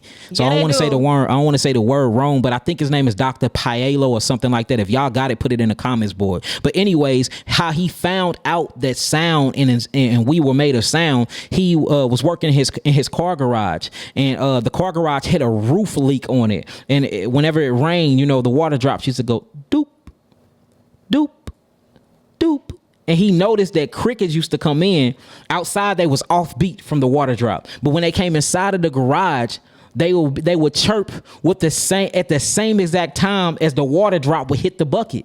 And he said, hold on, the cricket is becoming in sync with the sound wave energy that's coming from the raindrops. And he said, if this happened in something that's biologically living, because water is biologically living with intellect and memory in it. That's why you can speak to water and it changes shape and its modes. You can speak to plants and it'll grow. Or if you speak bad or negative into them, they die. Showing you that your sound is powerful. Life and death is in the power of the tongue. And then the cricket is biologically living as well. So he said, if this biological living thing can connect and harmonize and sync itself with another biological living thing, what about humans? And man, he did 30 years of extensive research, and he have now healed hundreds and hundreds of people just by sound alone, showing you that it's important that we use the right conversations with people. It's important that we be careful on how we speak to our wives and our children, because the words, what makes a word is bringing meaning to a sound. If I say boom right now, y'all didn't know what boom was until somebody made a meaning to boom. So now when you hear boom, something is either blowing up or something is dropping on the floor, or, you use it in some type of expression like that. Sound means literally nothing until you give it meaning. And then this meaning is what formulates the word. I'm blown. Y'all taking this in. Y'all better take this in, because look, I try to drop jewels, but this is something different here. Like, we getting in here. Thank you for informing. Oh, yes, all good. I also want to know the biggest thing on packaging. What we buy all the time, half the stuff in here is plastic. Yeah.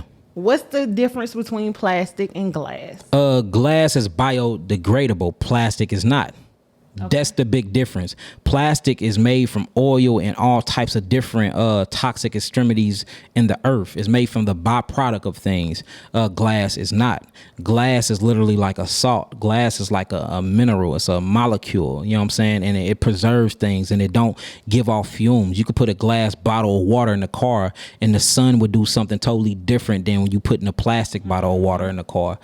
So glass is an element. It's made of elements. It's made of really minerals, and plastic is made of toxins. You can't break down plastic. The only thing you can do is recycle it and make something else out of it, or you have to bury it in the ground, because you can't burn it, because it would kill plants around it. That's why they say recycle. Yeah, you have to. If you don't recycle it, then they're gonna put it in the oceans, and if they put it in the oceans, then they're gonna throw off the ecosystem, because they're gonna kill the fishes like these evil bastards been doing. And they wonder why global warming is at an all-time high, and why it's famine. Yeah, I mean, it's all types of stuff going down. The Anglo-Saxon, man, he's the only man that goes against nature. I mean, this motherfucker kills everything his feet touches on. He suppress, oppress, depress, and trodden and conquer and kill everything he come in contact with. And this is not my own words. This is his actions. You would never see him coming anywhere and leave with something that's doing better than when he came. If he coming, it's gonna get left, it's gonna be robbed, it's gonna be spoiled, it's gonna be killed, it's gonna be raped, it's gonna be consumed, it's gonna be destroyed, because that's the psychological nature, how he expressed and experienced himself. You have to realize the origins of the cave beast, the origin of the Anglo-Saxon, the European, come from the caves of Asia, and in them caves it was an ice age, so he was not susceptible, and they lived underground, so they didn't have the food that we have. They didn't have the sun, which makes up their skin color, why their skin is the color it is. They didn't have melanin, which is why they don't have any souls, or they're not spiritually connected to Yahweh. That's why they're morally, as a group. I'm not speaking individually, because I know some good individual Anglo-Saxons. I know some good individual Caucasians, but as a people, them are some evil people, man. I mean, and just look, he didn't have zinc. People that lack zinc are more prone to be violent. They didn't have selenium. People that don't have selenium are more prone to have a territory mindset. If you look inside of their DNA, they are mixed with RH blood, which is Rhesus monkey blood. They have German Shepherd within their DNA. It's all types of things within their DNA, and you can actually see by the way they express themselves in nature. And again, this is not being prejudiced or racist. This is just scientific fact that y'all can get on Google and just look this stuff up with any type of simple research. There's a difference between mankind and kinds of man. We will be mankind, and that will be a kind of man. Now, you were sitting here talking about religion as well, and I told you I wanted to touch on this because, for one, not to compare, but the only reason I'm gonna break down why I'm comparing. Yesterday, they're changing the way the KKK are being taught in schools. Mm-hmm. So now you can be taught the KKK in school. Yeah, of course. Right, but now I'm relating this. You are a Hebrew Israelite. Yes, I identify with Hebraic Africanism. Yes, I do. Can you elaborate on that? So Hebrew, I actually speak Hebrew fluently. Hebrew means abari. It means one who crosses over. Yitzrael, or what you call Israelite, means one who's connected to the power or the prince of the power. So if you look at the title of this word, is one who take instructions from the voice of God. If you go back into the Tanakh or the Torah, Abraham was given instructions to, take his people and his tribe from Chaldeans, the land of Ur, and cross over the Euphrates rivers. The moment that he crossed over the Euphrates rivers, meaning he listened to his intellect, he listened to his intuition or the voice of God, his name was then changed to Abraham. At first it was Abram, and then he was given the title of Hebrew, which means one who crosses over. He ended up crossing over from his fleshly nature into his spiritual nature. And that's what we all supposed to be doing in every walk of life. We're supposed to be excelling and vibrating high. We're supposed to be shedding and sacrificing the flesh, and we're supposed to be living out of our glorified body and experiences. I'm supposed to be able to come to you and say, I met a goddess. I met God through that woman. I'm supposed to be able to leave having a conversation with these brothers saying, I met God today. He supposed to tell me something that had me thinking for 3 days, like, dang, I need to change my life. And that's what Abraham did. He crossed over. Hebrew Israelite is a verb. It's a action word. A lot of us, want to put it to a bloodline. Me personally, it's just my personal studies, my personal examination. Hebrew Israelite is a title given to an African people.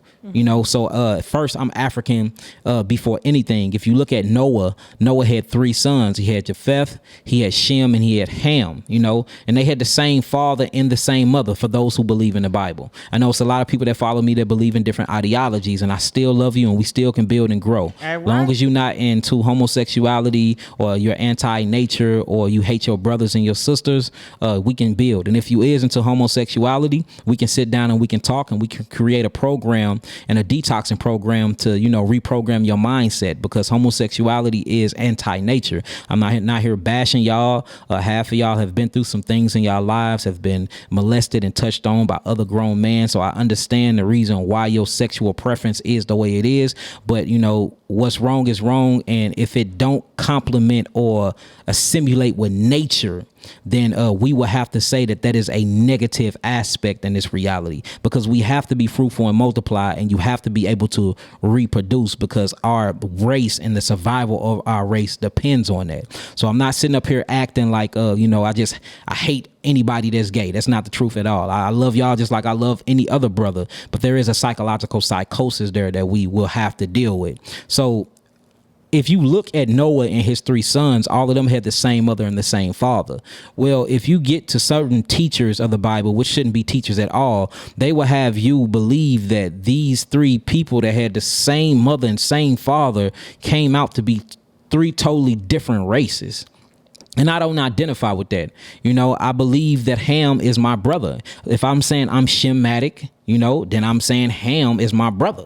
Because Ham, my brother, my younger brother, had the same mother and the same father as me. So I'm going to come out the same color with the same biological genetic makeup and structure.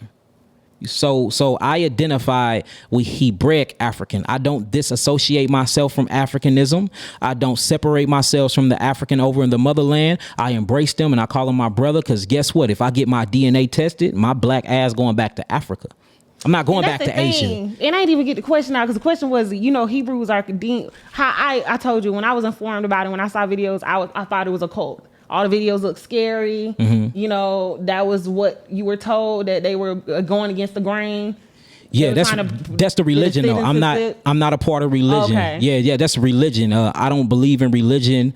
I don't believe in none of that. When you actually read the Bible, there's major contradictions and everything within inside of it, but it's truth in the Bible too. The Bible actually changed my life. But I'm not a religious fool. If I see something and something don't add up and it don't resonate with my spirit, that is my choice and my prerogative whether to, in sync myself with the idealism or not. And so I'm not into the cult. I listen to all things. I'm very open-minded. My consciousness is wide open. I'm willing to examine anything. And if it makes sense, then I will take it. If it don't make sense and it's just a little piece of it that makes sense, then I will take that little bit. We have to stop trying to conceptualize God. It's like trying to put the ocean in a water bottle. You can't put the ocean in a water bottle, meaning you can't conceptualize God. How are you going to put Yahweh, the creator, the universal creator of all things, in a bottle and then try to teach that to a people? It's like looking at the universe through a keyhole. And why do I have to do that when I can step back and see the whole universe? So I'm not limited just to that doctrine. I'm not limited to the Bible. I'm not limited to none of that. I am for what makes sense. I'm for what resonate with my spirit, and I'm for what liberates my people and what solve the issues that's going on with inside the black community. And one of the major problems with the black community is religion. Correct. So Hebrew Israelite, being a Hebraic African by genetics, I'm totally with. But being a Hebrew Israelite by way of doctrine, I'm totally against, because that's what is causing the limited minds of our people.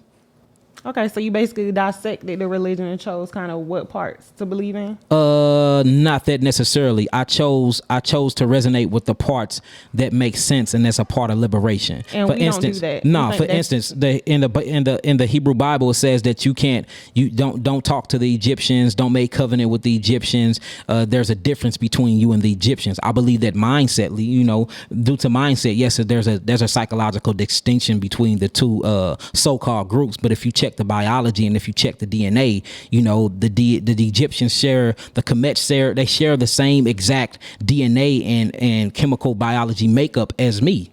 So I just feel like the Hebrew Israelite doctrine have you separating and individualizing yourself from other Africans, and that's what's keeping us down, because every other nation on planet Earth have put these things aside to come together for a common collective for the survival of their race, and we're the only people that's still worrying about Christianity, Divided. Hebrew, Baptist, and this and that. And I can't build and hang with him because he believes he's an Egyptian. I can't build and hang with her because she believes she's a Hebrew. And all. Look, let's put all that bullshit to the side, and look, we got common issues going on. We're dying, police brutality, poor education. The economic situation we in is crazy.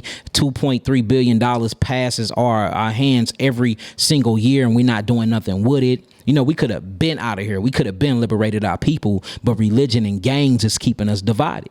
So religion is the new, and I'm not on this platform to talk about my Hebrew brothers. I love them. I identify as a Hebrew, but the doctrine have became worse than the gangs. The gangs just kills you physically, but that doctrine is killing us mentally. Man, and I was going to ask you the beliefs, because a lot of Hebrews I was reading, informing myself, are against contraceptives, believe in polygamy, multiple wives. So I was trying to see if that was your flow. Oh yeah, so yeah, I got multiple wives. I do believe in it. I think it takes multiple wives to truly build a nation. But if you look in nature, remember, nature is my teacher. Nature is the way that I look at how God expressed himself. When you get into nature, you see, lions. Lions have multiple women. But you see the gorilla. The gorilla only have one woman. So I believe in monogamy and polygyny. I just choose to be polygyny. I'm building a nation. I got, a lot of different businesses, and I put my whole family on. All of my wives are doing something for my businesses. My wives actually work with me. If it wasn't for my wives, I wouldn't have became a millionaire. They grinded and did everything out with me. But I'm not gonna knock not being his queen. He only got one wife. He only believe in one wife. But they work together hard, just like all of my wives work together hard with me. I just believe it's a preference, and it's actually what you're trying to do within the community. It takes a village to actually raise up a family and raise up a nation. And I just chose to use multiple women to do so. I really don't trust men like that. It's a select group of men that hang around me. That does not mean y'all jump around, because all y'all ain't building nations. That's why I asked too, because look, the loyalty is low in the black community, and that's like, for real. We talk about polygamy. It's a hot topic right now. Yeah, but see, I don't believe in polygamy. I believe in polygyny. So it's a difference, Please elaborate, because I didn't know. Yeah, polygamy is that's saying that women can have multiple men. That goes against nature. Oh, so okay. if it goes, if it side. goes against nature, then I can't do it. So look, I'm gonna keep it real. Say if in nature we seen a woman, eyes off. Yeah. Say in nature, if we seen a woman, right? In nature, I seen a woman that can get pregnant by multiple men and have multiple babies, at one time. I'd be all for it because I see it in nature. But the thing about this is, a man can have 100 babies in one day if he choose to. You know, if he boning all day and he sleep with 100 different women, he can get 100 different women pregnant. A woman can only be pregnant one time by one man. She can have multiple babies at one time by one man, you know, twins, quadruplets and stuff like that. But she can't get pregnant multiple times by multiple men at one time. But where's the mental?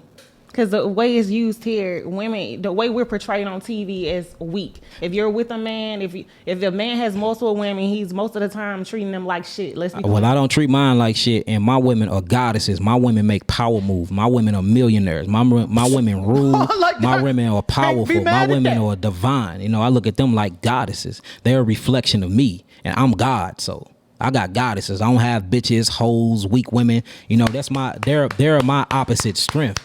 Like in the book of Bereshith, or what they call Genesis, you know, it said that I'm gonna create a help meet for him. Obviously, his ass didn't have it all figured out if he needed help. So, you know, that's how I look at the woman. If she's helping me, then that means that I don't have 100% of my intellectual capacity to do this by myself. And he created the woman, you know, valuer. In Hebrew, valuer means woman of strength. That's the same exact definition of a woman, a man of war. So your woman is a warrior. And that's the reason why in the chess game, the queen protects the king. Why don't the king protect the queen on the chess game? Because y'all are intellectually, and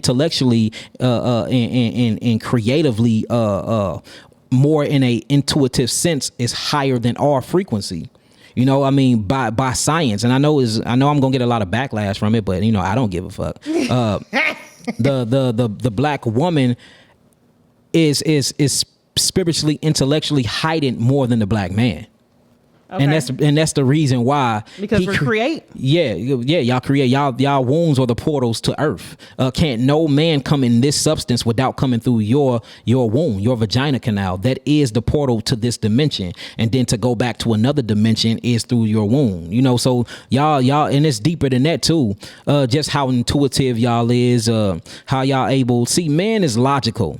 I can come build a house, but the woman is going to turn the house into a home. Sweet. I can build the table and go get the food, but the woman is going to take that food that I provided and turn it into a meal. You see what I'm saying? Mm-hmm. So it's just a difference, and it's opposite strength. That's all it is. It's opposite strengths. So I don't think the woman is weaker. I think the woman is the opposite strength, and that's the way we have to start looking at it. Because in order to even raise a nation of people, guess what we gonna need? The black woman.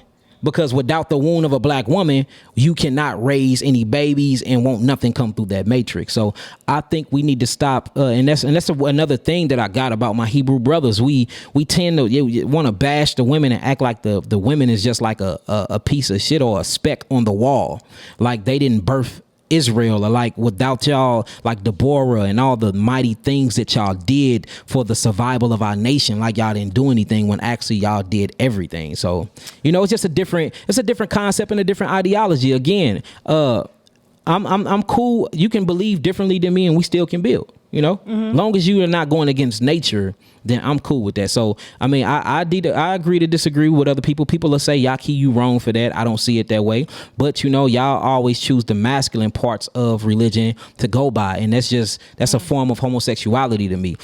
Balance comes with male and female. You have a left hemisphere of your brain, which is your logical masculine side. And you have a right hemisphere of your brain, which is your feminine side. You know, you have a negative and positive. Yeah, we have lost balance. And without woman, a man will not be balanced. You are my feminine aspect. And you're talking about women, so I got to touch on this. With the trends in the world, women are losing their rights.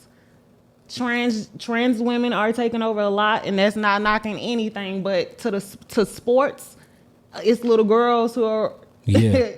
That's the agenda. Yeah, the agenda is to the annihilation of the black man. It's all about the annihilation of the black man, because the black man is what have life inside of his testicles. That's what breeds sperm. Testosterone and zinc mixed together is what creates life. So, but the woman too, because we're not even seen as women anymore. Yeah, natural bodies aren't in. Yeah, I mean, but that's to a slavery mentality Negro. That's why we have to set up institutes. I don't want fake tits and a fake butt. You know, it's not talked about enough. I love light-skinned women to life. I don't do the difference between light and dark, but I like me a blue, black, chocolate, curvy woman. He said blue, black. You know what I'm saying? Nappy hair. That's just, and, you know, and I see Umar speak about that a lot. I say, boy, that we like-minded, because I see it the same way. And I'm not knocking light skin either. I have a light skinned wife. I have 2 light skinned wives. Beautiful. You know what I'm saying? But we have been, it's the media, y'all. It's what the media have been doing to us, y'all. They make us look like that we're dumb and we're worthless and we're not worth anything. And in order to be worth anything, you have to look like them. That's why you see black women getting all their straight weave in their hair. Black women are changing the colors of their eyes, wearing contacts. Black women are now bleaching their skin. They're trying to assimilate and imitate the very woman that's been oppressing them. But it makes sense. If you are looking at somebody that's been oppressing you like God, and the only way that you can feel free, of course you're going to want to look like them, because when you think of freedom, you think of them. So it's just a way of all black women trying to be free. So I'm not here downing the black goddess at all, nor the black man, because I understand and I can identify with how you thinking, because I went through that same psychological trauma and psychosis in a time period in my life as well. And again, if you were tuned, I didn't say it the first time. If you're tuned into Facebook Live, we do apologize. Facebook keeps knocking our broadcast down, but we still locked and loaded on Instagram and the other platforms. So yes, pay attention. Mm-hmm. I'm sitting with YAH'KI, the King Awakened. Okay, YAH'KI Awakened. Y'all need to follow him. This man has a full website with over 100 herbs, consultations to talk to him, to get meal plans, dietary supplements. You have powders, vaginal steams. We got everything. And I have to ask you, okay, one of the cleansings, and that's something I want to do. I want to do the vaginal pearls. Have you heard about that? Yeah, the pearls. Yeah, so my gynecologist didn't know about it. Yeah, the pearls are cool, but I would say this: nothing's supposed to go inside of a woman's vagina but penis. So you said that blunt. Yeah. Straightforward, like that. Okay, so we don't sit them in there for 3 days? No, that's how the pearls work. Only thing you put in your vagina is a hard penis. Well, what about douching? You have douching on your side? I mean that's douching, and that's herbal douching.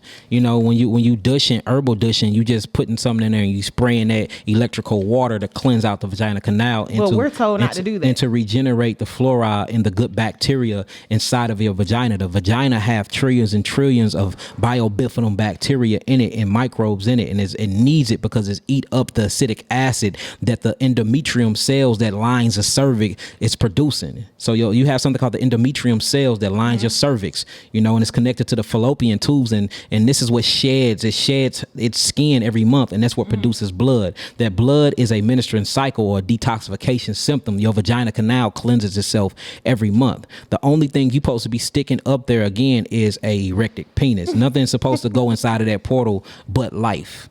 So you're not even into toys. We can't even say toys is okay. No, I wouldn't. I mean, I the rose is hitting the hot. Yeah, I know the rose is, but I mean, you got a man for that, you know. Whatever. I'm just saying. I'm just saying. Whatever. We gonna vibrate it high. I mean, you see the first dildo and vibrator. You see them in Egypt. You know, like it has been. They had golden rods, literally golden penises. That they. And you don't talk a lot about Egypt. Yeah, because I'm trying to.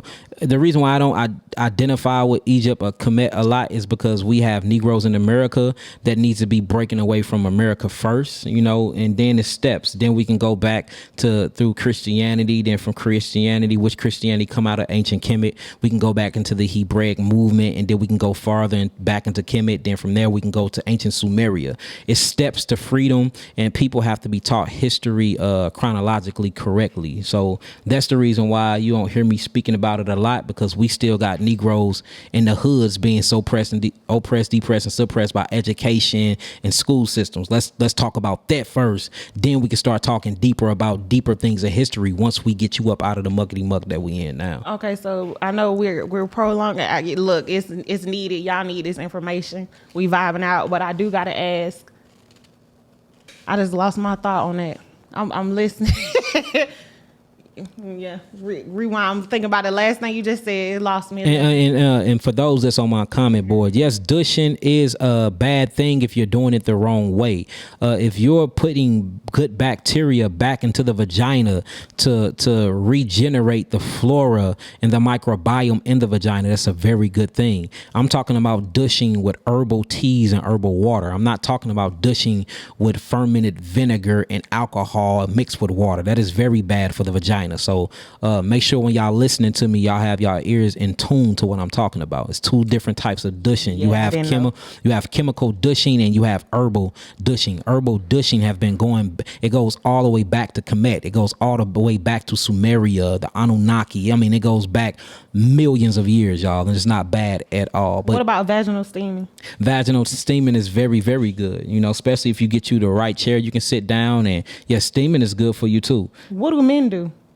Men don't have to do anything because we have a external penis. Now, it is good. It is good every now and then to, you know, cleanse the tip of the penis and to open up the tip of the hole and, you know, cleanse around that, because a lot of fungus and stuff can get caught in that, and it causes a lot of bacteria vaginosis in women and a lot of yeast infections. A lot of women don't know that yeast infections also come from the yeast of a man eating food that is not broken down properly, and it ferments, and you know the digestive system is constipated and backed up, so when he ejaculate into that woman, all of them fragments of yeast is going into her vagina as well. So it's good to clean the head, most definitely, because a lot of men get in the shower and just they wash their penis real good, but they're not detailing, they not getting the head, they not opening up the tip and getting around the y'all tip. Nasty. And you need to, and yeah, they ain't nasty, they just haven't been Nasty. They haven't been taught how to truly bathe. My father wasn't in my life, and my uncles didn't teach me. You know, you gotta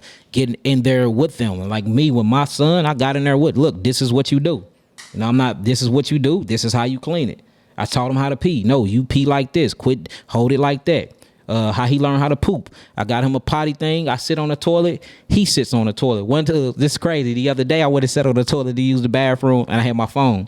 He sit down on the toilet. He called me Abba. That's Hebrew for father. Okay. Abba with my phone. So he on the phone watching Spider-Man. I'm on the phone going through Facebook, and we both on. But it takes them to see. They have to be shown. You can't see some things. You can't teach with sound waves and with the verbism. You have to literally show and be the example. That's why it's important that the black man and the black God is actually inside the household with the black woman, because the little black boy is walking around seeing his mother as father, and he see them as qualities and strengths. So then he start taking on them characteristics, and he don't be gay at all. He just be effeminate as hell, because all he know is women, and that's what he know to identify with. We have to bring balance back to the household. That's why I believe that the mother and father are supposed to be in the household together.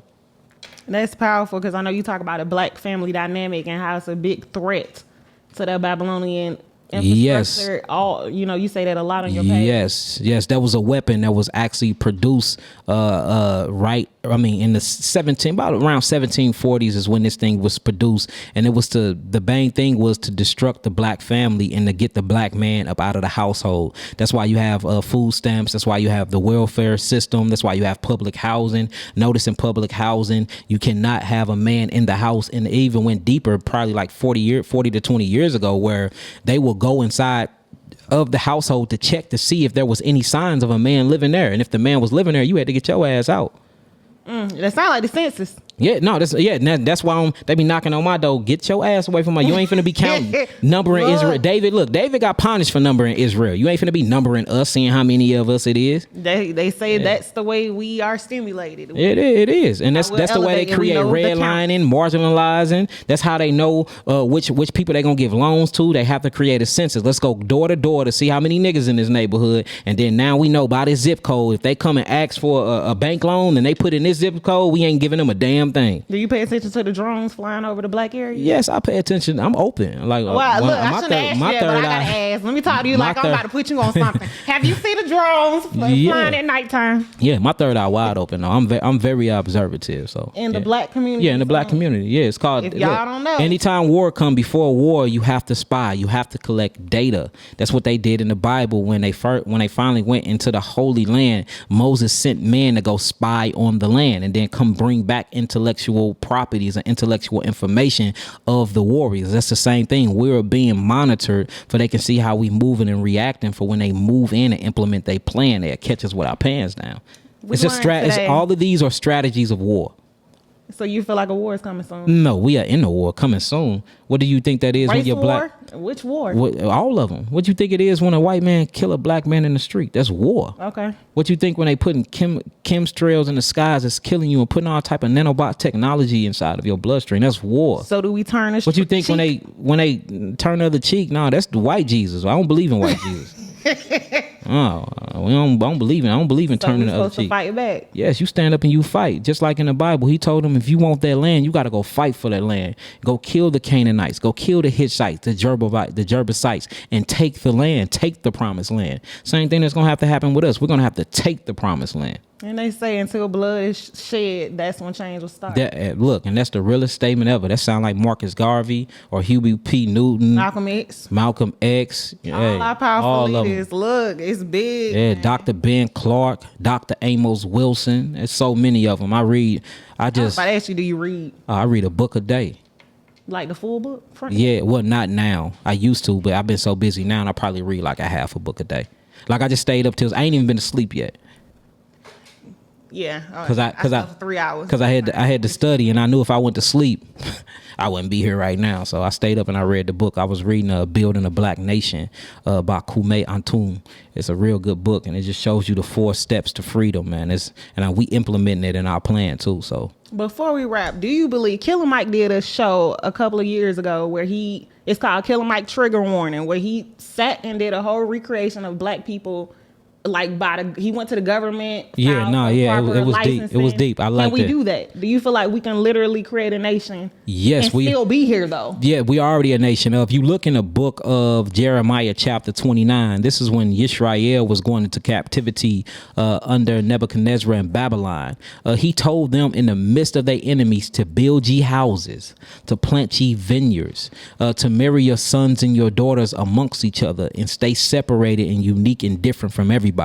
Everybody want to run back to Africa. I feel you on that. That's our motherland. I get that. But you have to realize that the same communism, the same wars, and the same genocide, and the same warfare, psychological warfare is going on in our homeland as well. Correct. With the British. You have the colonization of the Congo with the British. The same thing is going on worldwide. The only solution to this problem is us putting aside our petty ass differences and unifying as a collective whole, as a African mindset. Then we'll be able to overthrow the system. For one, it's too many of us. For one, we're stronger, we're more intellectual, and we got the most money. The money passes our hands the most. We have all the means we need to take our freedom. It's just niggas scared. But we don't though. You say we do, but our money doesn't even translate within. It's going within 6 hours. But that's why in the way.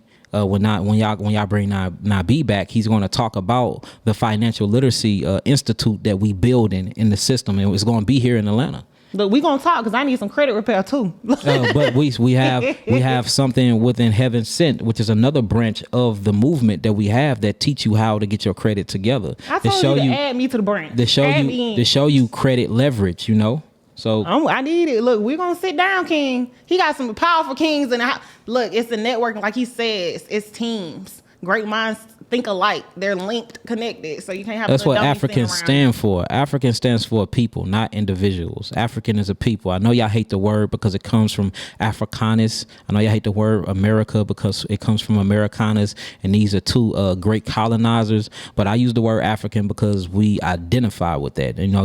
African used to be called by its tribal name, just like America. When no such thing as Minnesota, it was called Blackfoot. When no such thing as Missouri, it was called White Hawk.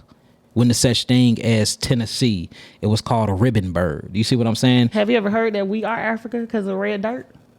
Yeah, I heard that a lot. But you have something called plurality and duality. Just like if you go to India right now, half of the spots in India are named after the same things and have the same mineral content in the ground as of Israel. Same thing as Egypt. You have pyramids out here too. Pyramids in Mexico. You have different spots and everything. I believe that it's something called portals in the earth, or what we'll call vortexes. And around these different because the earth is a biological living entity, which means it have to have chakras.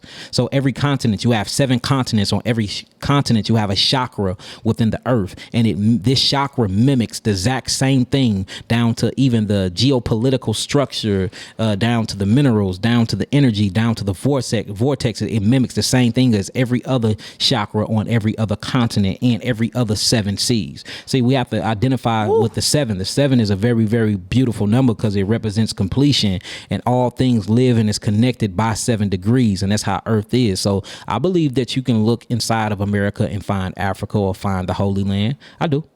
But there is the Africa in the Holy Land. Oh my God. You have to realize Earth is a dimensional plane. It's a plane. It's a dimensional plane, you know? Don't go. Are you about to say the Earth is flat? No, most definitely. The Earth is most definitely flat.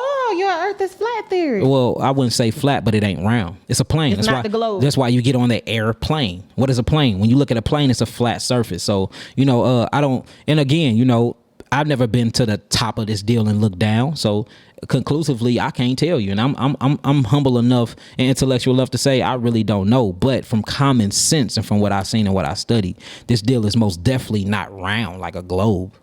I do know the globe isn't real. It's too many different, you know, definitions of pictures of it on the line. So that's how I know.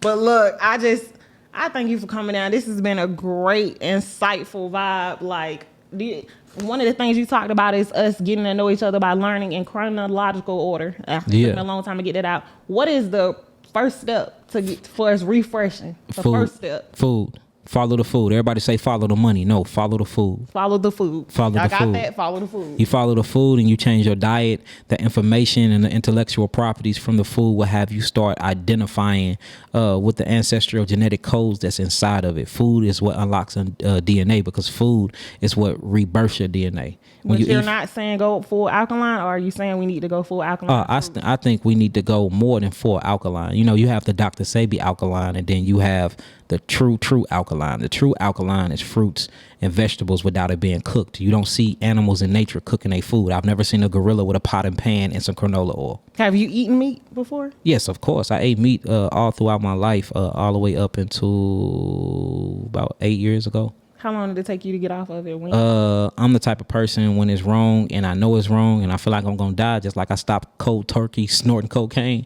I stopped, well, I ain't going to say stop cold turkey, but I stopped eating meat. The last thing I ate was some bison and some fish, and I put it down after that. You say snorting coke like it's a skipping down the street, you know there. It was like skipping down the street for me. Look, I'm done. With the opioid crisis in the black community too, that's not. Yeah, but I mean, we still have an opioid crisis in the community called dopamine. It's produced by the food we eat. The food we eat give us sexual stimulation and get us high too. Just like you addicted to cocaine, a lot of us is addicted to sugar cane. What's the difference?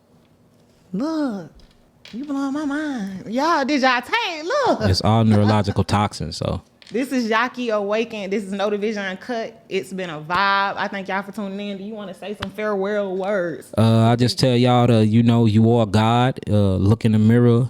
Change your diet. Meditate. Make sure you're doing breathing exercises. Pick up black books written by black authors and read them. Find out your true history.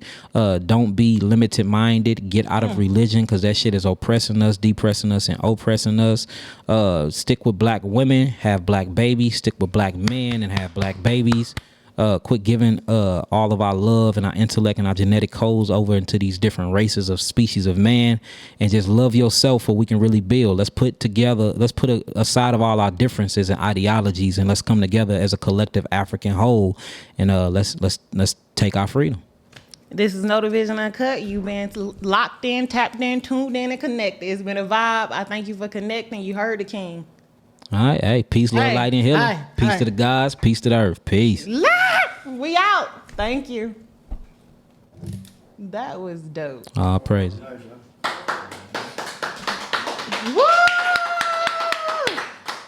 And it's a wrap.